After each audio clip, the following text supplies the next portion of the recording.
भाजपा के प्रदेशाध्यक्ष ओम प्रकाश धनखड़ से जुड़े किस्सों की भरमार है। अखिल भारतीय विद्यार्थी परिषद के साधारण कार्यकर्ता से लेकर सत्तारूढ़ दल के मुखिया बनने तक के सफर में ओम प्रकाश धनखड़ ने प्रधानमंत्री नरेंद्र मोदी जैसे वरिष्ठ नेताओं की नजर में खुद को कई बार साबित किया है। भाजपा के राष्ट्रीय महामंत्री के रूप में नरेंद्र मोदी जब हरियाणा की कमान थामे हुए थे, तब ओम प्रकाश धनखड़ महामंत्री थे।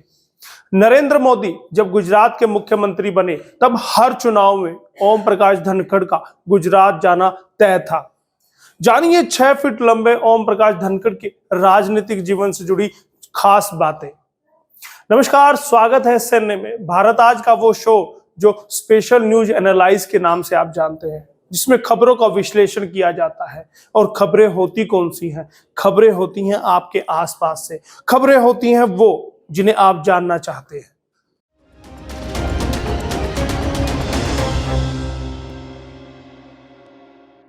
जनरल VK सिंह को मोदी से मिलवाया था ओम प्रकाश धनखड़ ने। गुजरात के मुख्यमंत्री रहते हुए नरेंद्र मोदी ने चुनाव कैंपेन शुरू कर दिया। इसी कड़ी में उन्होंने पूर्व सैनिकों की रैली की परिकल्पना की थी।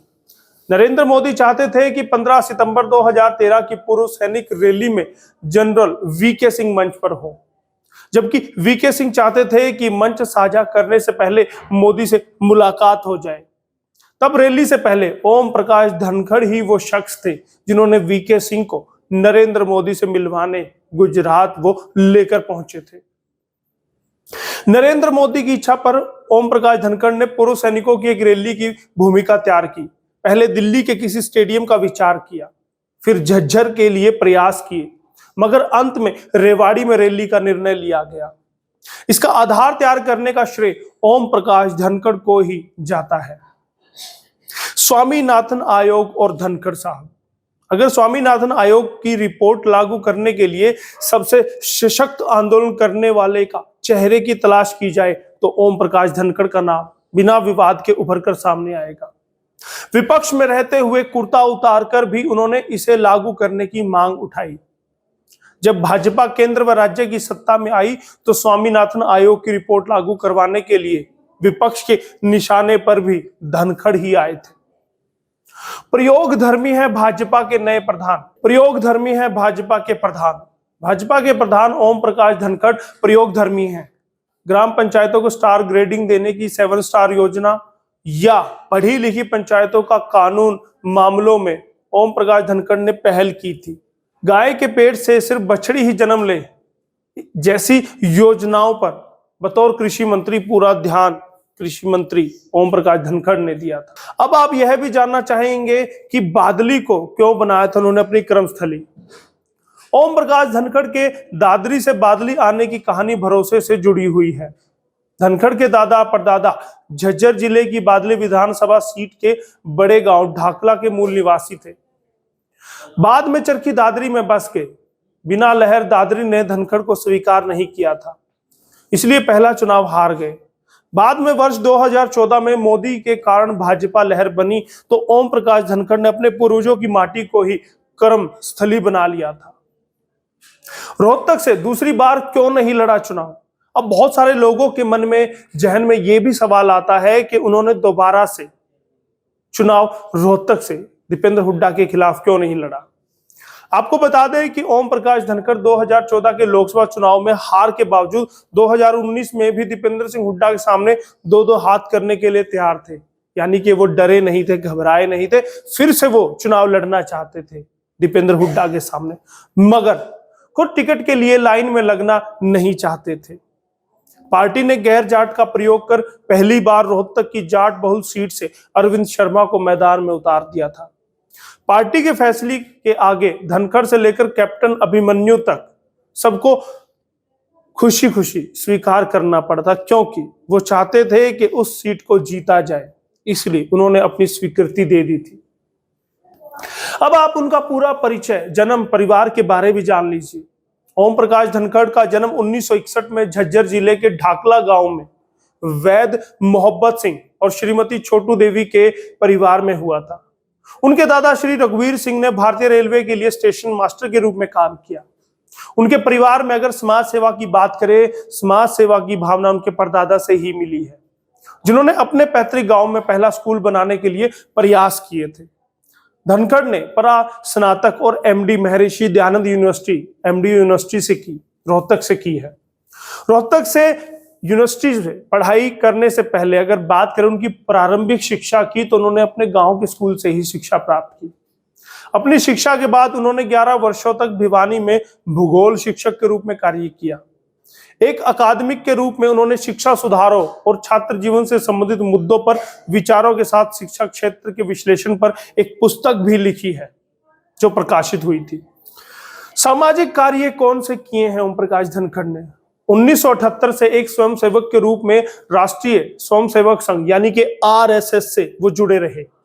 उनके शब्दों में वह युवाओं को प्रभावित करने वाले सामाजिक कारणों और मुद्दों के लिए काम करने के लिए एक मिशन और उत्साह से प्रेरित थे। इस प्रकार उन्होंने 1980 से लेकर 1996 तक अखिल भारतीय विद्यार्थी परिषद यानी कि एबीवीपी के लिए काम किया।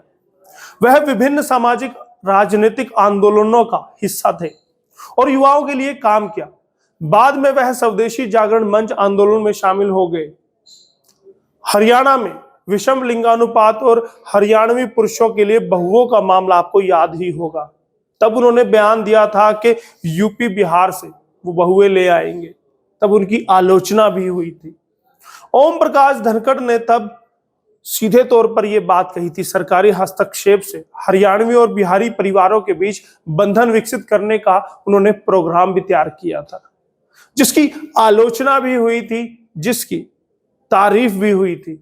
अगर आलोचना की बात की जाए तो उस वक्त लालू यादव और शरद यादव जैसे बिहार के नेताओं ने उनका विरोध किया था, लेकिन सुशील मोदी ने उनके इस मुद्दे पर उनका समर्थन किया था। राजनीतिक कैरियर, अगर उनके राजनीतिक कैरियर की बात की जाए तो उनका राजनीति से जुड़ाव 30 वर्षों से अधिक का है। उन्होंने विभिन्न भाजपा और उसके सहयोगी संबंधित संगठनों में राज्य महासचिव, राज्य अध्यक्ष, राष्ट्रीय सचिव और राष्ट्रीय अध्यक्ष जैसे प्रमुख पदों पर कार्य किया। आरएसएस के बाद 18 वर्षों के जुड़ाव के बाद वो 1996 में भाजपा में शामिल हो गए थे। वाजपेयी काल में राष्ट्रीय सचिव के रूप में कर्तव्यों का उन्होंने पालन किया। वे हिमाचल प्रदेश के लिए प्रदेश प्रभारी भी रहे। उन्होंने पहाड़ी राज्य में भाजपा सरकार के गठन में बहुत योगदान दिया है। उन्होंने विशेष आर्थिक क्षेत्र के लिए अल्प मुआवजे, मनमाने ढंग से भूमि अधिग्रहण के खिलाफ आंदोलन किए, यानी कि जो मनमाने रेटों पर अधिग्रहण जमीनों का कर लिया जाता था, उनको लेकर भी उन्होंने विरोध दर्ज कराए, उनके खिलाफ आंदोलन किए। विभिन्न पद यात्राएं की, साइकिल यात्राएं की, ताकि किसानों की जमीनों के सही दाम मिल सके। भाजपा किसान मोर्चा के राष्ट्रीय अध्यक्ष, जी हां, ओम प्रकाश धनखड़ लगातार दो बार भाजपा के किसान मोर्चा के राष्ट्रीय अध्यक्ष चुने गए थे। भाजपा के किसान मोर्चा के राष्ट्रीय अध्यक्ष के रूप में ओम प्रकाश धनखड़ ने काफी काम किए।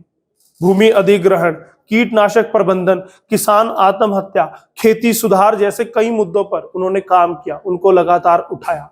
स्वामीनाथन रिपोर्ट कार्यान्वयन आदि भी उन्होंने करवाया। ओम प्रकाश धनखड़ ने भूमि अधिग्रहण पुस्तिका लाने में महत्वपूर्ण भूमिका निभाई थी, जो औद्योगिक विकास के लिए पर्याप्त अवसर देकर किसानों और उद्योगों के मुद्दों को समान रूप से उन्होंने संबोधित किया, यानी उन पर दोनों तरफ बात की। उन्होंने उद्योगों का मसला भी उठाया, उनकी भी जरूरतें समझी और किसानों की जरूरतें भी समझी और उन पर बात की। आपको बता दें कि Sardar Patel statue of unity लौह संग्रह निगम समिति के राष्ट्रीय समन्वयक वो रहे, यानी कि बहुत बड़ी जिम्मेवारी ओम प्रकाश धनखड़ को दी गई थी। OP Dhankhar iron collection corporation committee के स्टैच्यू ऑफ यूनिटी के राष्ट्रीय समन्वयक रहे। Statue of Unity Shri Narendra Modi, जी हां, आपके प्रधानमंत्री, देश के प्रधानमंत्री का ड्रीम प्रोजेक्ट था। दुनिया की सबसे बड़ी मूर्ति और वास्तुकला का चमत्कार इसे बताया गया था और उसको इकट्ठा करने के लिए लोहा पूरे देश से इकट्ठा किया गया था। तब वो संभाल रहे थे समन्वयक के रूप में। नर्मदा नदी पर सरदार सरोवर बांध के पास बनने वाली सरदार पटेल की 182 मीटर ऊंची प्रतिमा के लिए लोहा और मिट्टी देश भर के किसानों से एकत्रित की गया था। इस प्रकार स्टैच्यू ऑफ यूनिटी के लिए लौह संग्रह अभियान चलाया गया। लौह संग्रह अभियान को एक राष्ट्रव्यापी सामाजिक प्रोग्राम बना दिया गया था और उसकी अगुवाई किसने की थी? ओम प्रकाश धनखड़ जैसे इन सरीखे नेताओं ने की थी और वो सफल भी रहा। जब नरेंद्र मोदी ने की थी ओम प्रकाश धनखड़ की खुले मन से तारीफ, झज्जर लोकसभा रैली के दौरान नरेंद्र मोदी ने कथित तौर पर ओम प्रकाश धनखड़ को अपना करीबी, विश्वास पात्र और समर्पित राजनीतिक नेता बताया था, जिन्होंने पिछले 30 वर्षों से सहजता से काम किया और मेरे करीब रहे, ऐसा प्रधानमंत्री ने कहा था। उसके बाद उनका कद बढ़ गया था और आप देखते हैं प्रदेशाध्यक्ष के तौर पर उनको जिम्मेवारी मिली और वो भाजपा को आगे बढ़ाने में लगे रहते हैं। आपको बता दें कि कैबिनेट मंत्री रहते हुए कितने पावरफुल थे ओम प्रकाश धनखड़। 2014 में हरियाणा में वो कैबिनेट मंत्री थे। कैबिनेट मंत्री रहते हुए ओम प्रकाश धनखड़ के पास 5 विभागों का स्वतंत्र प्रभार था, जो उन्हें हरियाणा सरकार में हरियाणा के मुख्यमंत्री मनोहर लाल के बाद चौथा सबसे प्रभावशाली, शक्तिशाली नेता या व्यक्तित्व बनाता है। सरल स्वभाव, देसी बोली और कार्यकर्ताओं से सीधा जुड़ाव ओम प्रकाश धनखड़ का ऐसा रुतबा है। और नेताओं से अलग उनको ये खूबी उनकी बनाती है क्योंकि वो जमीन से जुड़े हुए हैं। हर कार्यकर्ता उनसे अपना जुड़ाव महसूस करता है। वो कभी भी इस स्तर के नेता नहीं लगे कि आम व्यक्ति, आम कार्यकर्ता उनसे बात ना कर सके। वे जमीन से जुड़े हुए नेता हैं जो पार्टी को मजबूत करने में दिन रात लगे रहते हैं। 2024 के लिए उन्होंने कमर कस ली है। लगातार वह अपनी पार्टी को बहुमत तक ले जाने की जुगत में लगे रहते हैं। अब देखना होगा कि 2024 का जब चुनाव होगा उनकी सरपरस्ती में लड़ा जाएगा या नहीं, वह किस पायदान पर पार्टी को खड़ा रख पाते हैं और फिर से सरकार बना पाएंगे या फिर खुद उस सरकार में किस भूमिका में वो रहेंगे, ये भी देखने वाली बात होगी। भारत आज आपको वो भी बताएगा, वो भी दिखाएगा। बस उसके लिए आपको बने रहना होगा भारत आज के साथ, हरियाणा आज के साथ, क्योंकि देश की खबरों के लिए आपको भारत आज देखना होगा, लेकिन हरियाणा प्रदेश की खबरों के लिए आप देख सकते हैं हरियाणा आज। और SNA से आप लगातार जुड़े रहिए और उसको शेयर करते रहिएगा दोस्तों, और हमारे चैनलों को सब्सक्राइब भी जरूर कीजिएगा, कंजूसी मत कीजिएगा। बहुत बहुत धन्यवाद SNA के लिए। आज की ये रिपोर्ट लिखी थी पूनम दुबे ने और कैमरे पर थे दीपक कुमार और मैं कैमरे के सामने यशपाल कंचन। बहुत बहुत धन्यवाद।